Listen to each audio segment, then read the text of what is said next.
everyone. Ayan, welcome back sa ating channels mga good morning everyone. Ayan, welcome back sa ating channel. Welcome mga kamami. Thank you sa inyong pagsuporta sa akin. Okay. Morning tayo guys. Morning malakas ang ulan. Nandito tayo sa ating house today sa sobrang aga. Nagising ako din. Sobrang lakas ng ulan dahil nga tumutuloy yung aming ano siya. Ayan. Lagay na ako ng basahan dyan kasi nga pagka malakas yung ulan, ayan, tumutulo siya. Ayan, kaya ang aga ko nagising at ang lakas ng ulan guys. Ayan. Malamang malaki na yung tubig dyan sa may harapan namin. Kasi kapag ganito kasi kalakas yung ulan, lumalaki yung tubig din. Hindi kaya ng drainage. Gusto ko, sana naman mawala na yung ulan na to. Ito na guys, okay na talaga siya. Tingnan mo, sa sobrang lakas ng ulan, nababasa yung aking aso. Hindi pa nga ako nakapagligpit dahil ang lakas ng ulan. Ito guys. Napakalakas ng ulan. At ito na yung tubig. Lakas ng ulan. Ayan siya. Ayan, lakas ng ulan 5:30, magsi-6 na. 5:40 na guys. Pero ang lakas at kaaga ng ulan. Ito na nga guys. Ito na. Ipakita ko sa inyo yung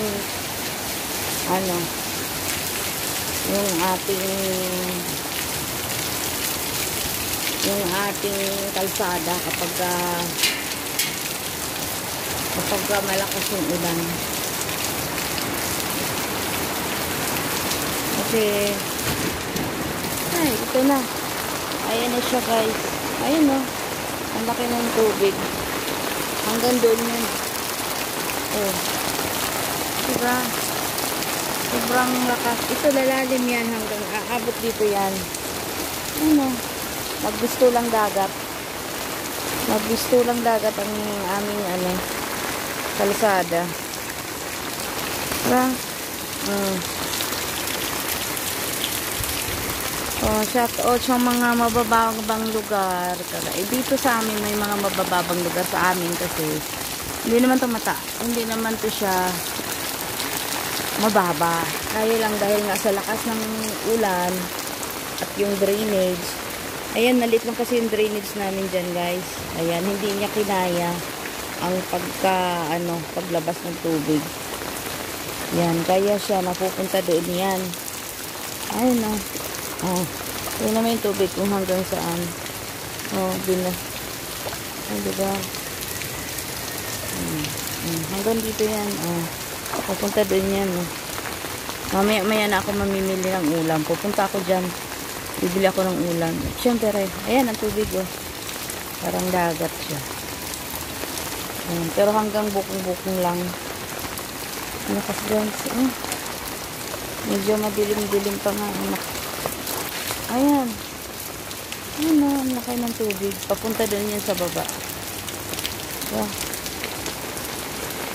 Kaya yung mga mabababang lugar, ingat-ingat kayo. Yung dati namin tinirahan kasi mababa yun. Siya. Yung may hangin pa siya guys. Mababang lugar. Yung dati namin tinirahan, medyo yun talaga mababa. Kaya ang ginawa ko, lumipat kami rito. Kasi ang hirap-hirap yung kada ganitong ulan. Yung nagmamadali itong i-upload yung mga gamit mo, nakakapagod. Yan, diba? Yung niya, bebe. Diba? Kapag sobrang laki yung tubig, pumapasok kasi ito sa ibang mga bahay. Kaya ito, mga kamami, at tayo ay yung pinapakita ko lang sa inyo yung mga kaganapan dito sa amin. Ayun, nalalim na siya.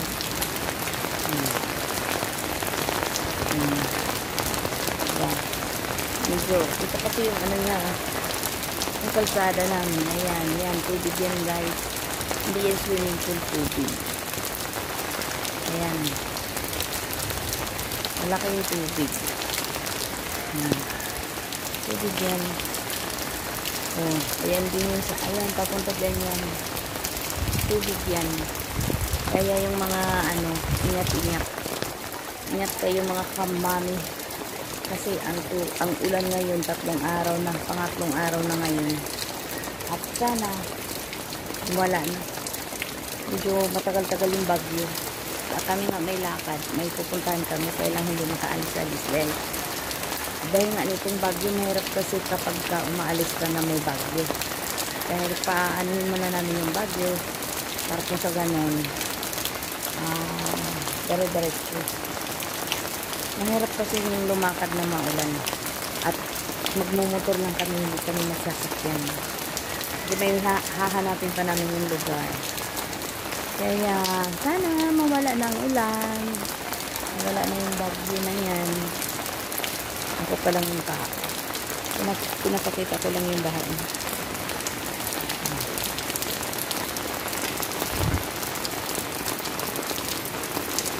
Yan. Sobrang laki ng tubig. Pero yung ibang lugar, mas malaki pa dito. Guys, dito na, medyo lumaki na yung tubig. Kailang. At hindi na talaga natin mapigilan yan. Pero mag-aantabay na lang tayo. Kasi bibili ako ng ulam dyan. Hindi ako makapunta kasi hindi pa nakaano yung may-ari. Hindi pa nakapag-ready. Kasi alakas ang ulan, galing palengke pa yun eh. Hindi na kasi ako namamalengke, guys. Yan o. Sampay ko nga na inabutan ng bagyo eh. Hindi ko matiklop. Hindi ko siya matiklop kasi nga pasapa. Kaya hinahayaan ko na lang siya dyan, mga kamami. O, kumusta na ang lahat? Kumusta na ang lahat dyan? At tayo ba ay may mga bagay-bagay kasi na dapat tayo ay mag-iingat. Lalong-lalo na ngayon kasi sa sobrang lakas ng ulan. Mahirap na, mga kamami. Kasi kagaya dito sa amin, may mga lugar ng hanggang bewang na yung tubig. Napakaswerte ko lang at nakalipat kami dito sa medyo mataas na lugar. At kung may baha man, doon lang sa may kalsada, hindi na siya pumasok. Kaya lang, syempre, kapag lumakas yung ulan, ang inaalala ko kasi yung, hindi pa kasi napagawa, yung, tutulo, mababasa yung aking, kaya naglagay ako doon ng basahan, guys. In case na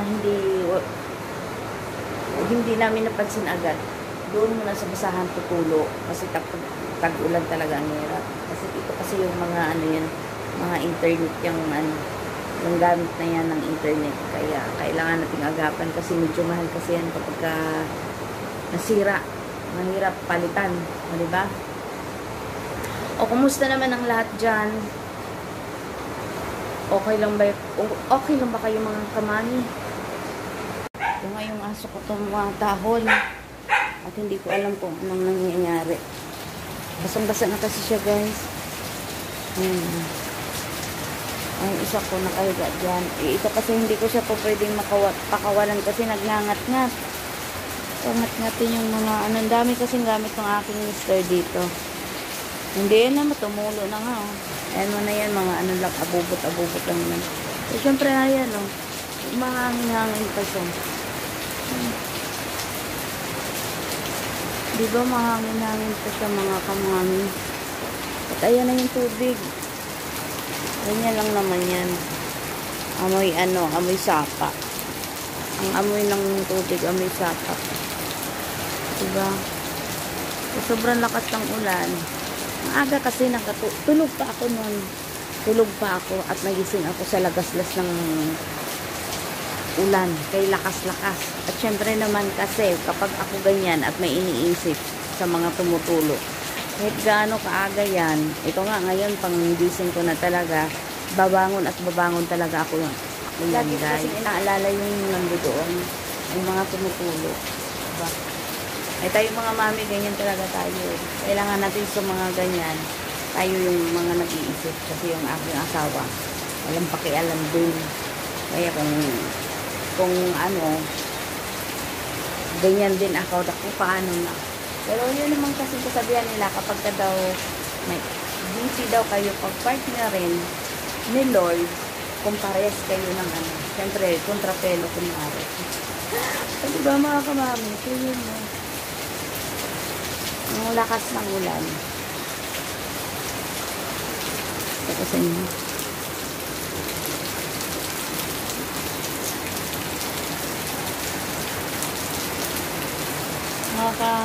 Nakapupubya na kasi ako pag ganyan sobrang lakas ng ulan. Kasi nung time na hindi namin naagapan yung doon sa loob, naglimas kami guys.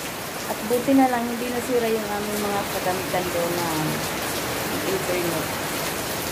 Yun lang talaga yung iniiwasan ko. Kaya talaga ako ginigising ng kahit alanganing oras basta malakas yung ulan. Tatayuin ko talaga siya guys. Ayun siya. Diba?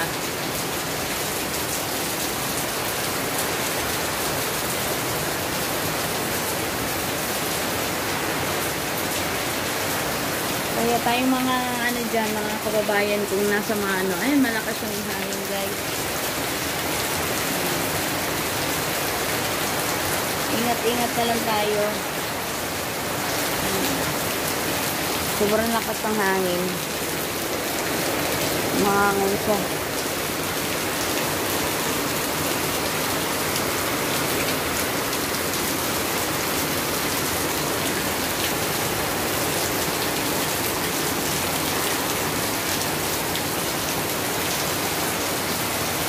Diba? Pagkagayan kasi parang ako'y lagi ako na pupubyo sa ganyan. Ay, malakas ang ulan. Sobrang lakas. Malakas ang ulan.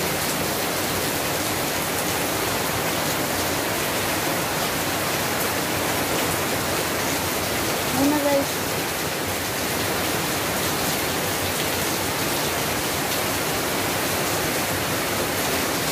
Maaga-aga. Bubungaran mo sa sobrang aga. Ganyan, diba?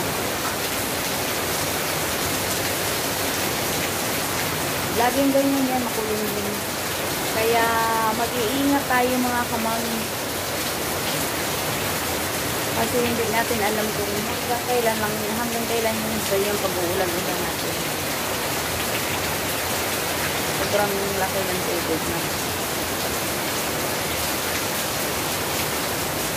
Hanggang sa muli kong vlog mga kamami. Thank you sa laging nandiyan sa aking channel. Sa mga sumusuporta sa akin, maraming salamat.